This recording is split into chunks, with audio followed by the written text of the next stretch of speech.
สวัสดีครับเจอกันกับงานชิ้นสุดท้ายของซีรีส์ Spending All Time นะครับจากงานชิ้นแรกจนถึงตอนนี้มีระยะห่างพอสมควรเลยครับทำให้ความรู้สึกแรกๆเนี่ยมันเลือนลางไปเยอะงานร่างนะครับจะเห็นว่าร่างงานไปหลายรอบเลยครับสุดท้ายเนี่ยตกลงปรงใจกับภาพที่มีน้องแมวมาร่วมฉากนะครับ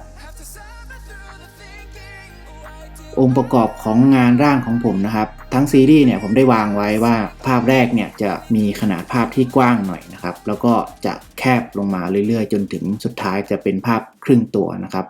หรือที่เราเรียกกันว่าเป็นภาพ portrait นะครับภาพ portrait เนี่ยก็จะแสดงสีหน้าของตัวละครได้มากขึ้นหรือว่าชัดเจนขึ้นนะครับขั้นตอนการทำนะครับหลังจากที่เราร่างภาพแล้วก็เลือกภาพที่เราคิดว่ามันโดนใจแล้วเนี่ยจะทำ mask layer นะครับทำ mask layer ของตัวละครทั้งหมดก่อนนะครับจากนั้นเป็นส่วนย่อยลงไปนะครับพวกผมเสื้อผ้าแล้วก็มีตัวคาแรคเตอร์อยู่2ตัวคือที่เป็นคนกับแมวนะครับจะแยกแมวออกมามาร์คไว้เฉพาะนะครับไม่ได้รวมกับตัวละครที่เป็นผู้หญิงนะครับคิดว่ามันอาจจะขยับหรือว่าอาจจะเลื่อนตำแหน่งในภายหลังอีกครั้งหนึ่งนะครับลงสีฉากหลังคร่าวๆครับใช้สีเขียวซึ่งเป็นสีคู่ตรงข้ามกับสีแดงนะครับจะอยู่รอบนอกของตัวละครนะครับถ้าหากคำนวณเป็นสัดส่วนเปอร์เซ็นต์แล้วเนี่ยสีในกลุ่มโทนร้อนนะครับจะอยู่ที่ประมาณ 70-75% นะครับแล้วสีในกลุ่มโทนเย็นนะครับก็จะอยู่ที่ 25-30% จะเห็นได้ว่าสัดส่วนเปอร์เซ็นต์การจับคู่สีของผม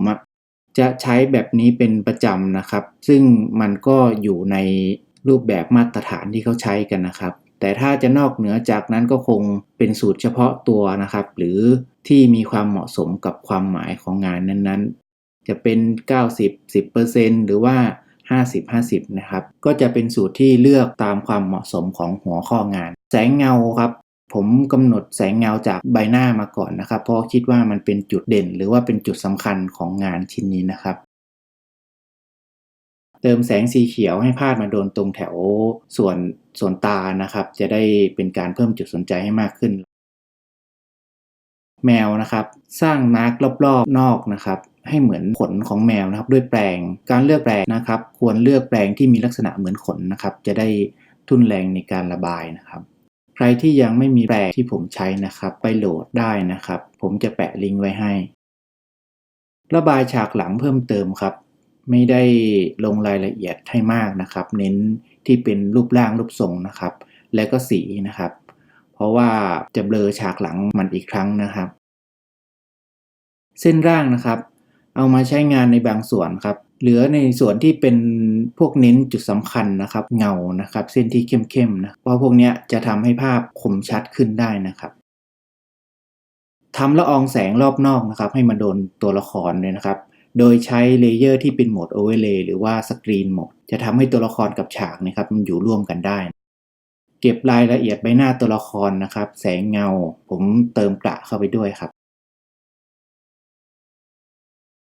เบลอฉากหลังด้วยเบลอแกลเลอรี่นะครับในหัวข้อของ Tint and Chip นะครับ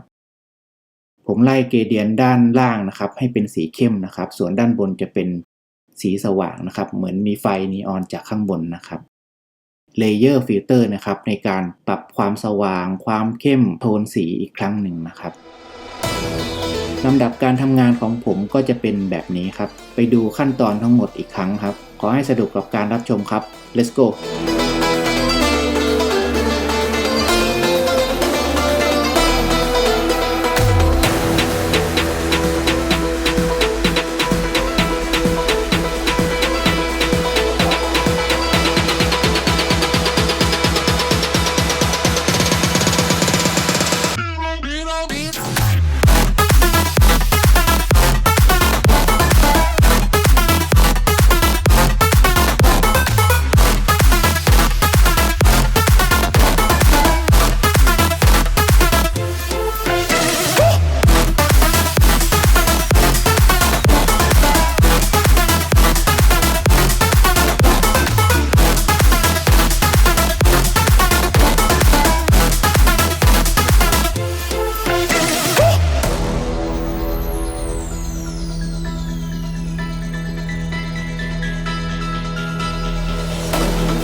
what they talk about in movies. Our love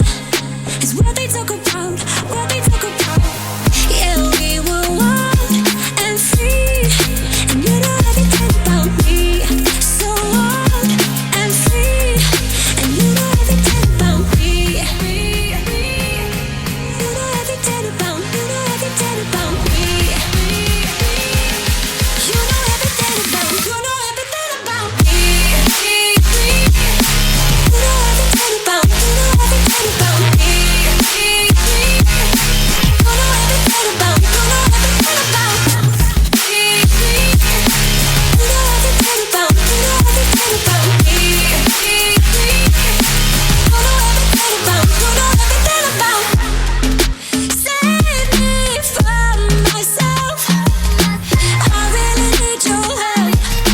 I'm going under.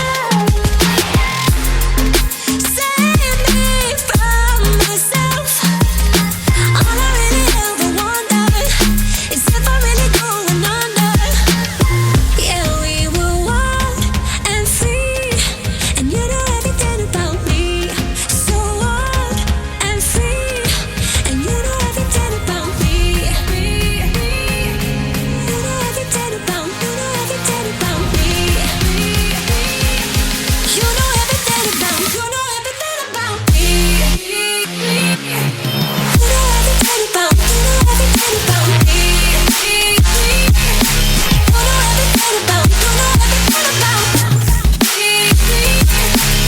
know everything about, you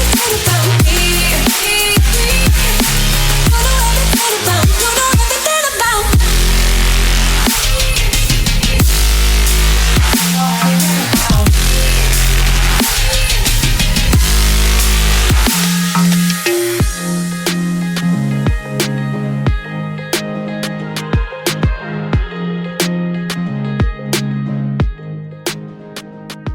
The back and forth has got me so messed up. Don't ignore the signs. We've had enough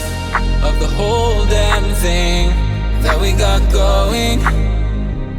You hold the strings without me knowing. Why do I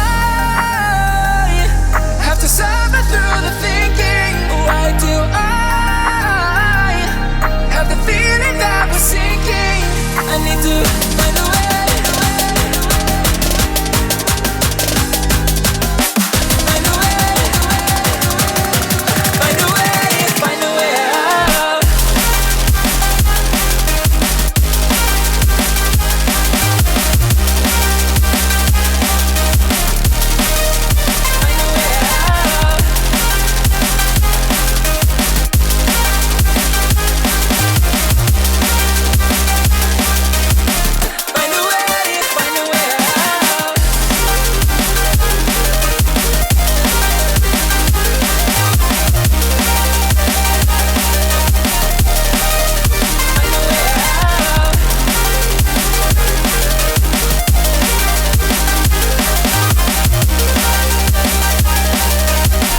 Find a way. Find a way out. What's all this for? It's got me turned around, but I can't ignore the feelings that I found in this whole damn thing that we got going. You hold the strings without me knowing. Why do I have to suffer through the thinking? Why do I have the feeling that we're sinking? I need to find a way.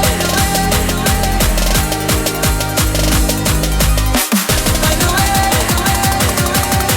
Find a way. Find a way out. เอาละครับ Spending All Time ครบทั้ง 4 ชิ้นแล้วครับ ขอบคุณที่ติดตามและคอมเมนต์กันมานะ ส่วนงานในซีรีส์ต่อไปจะเป็นอะไรนั้นไว้คอยติดตามกันนะครับ ลากันไปก่อนครับ See you again next time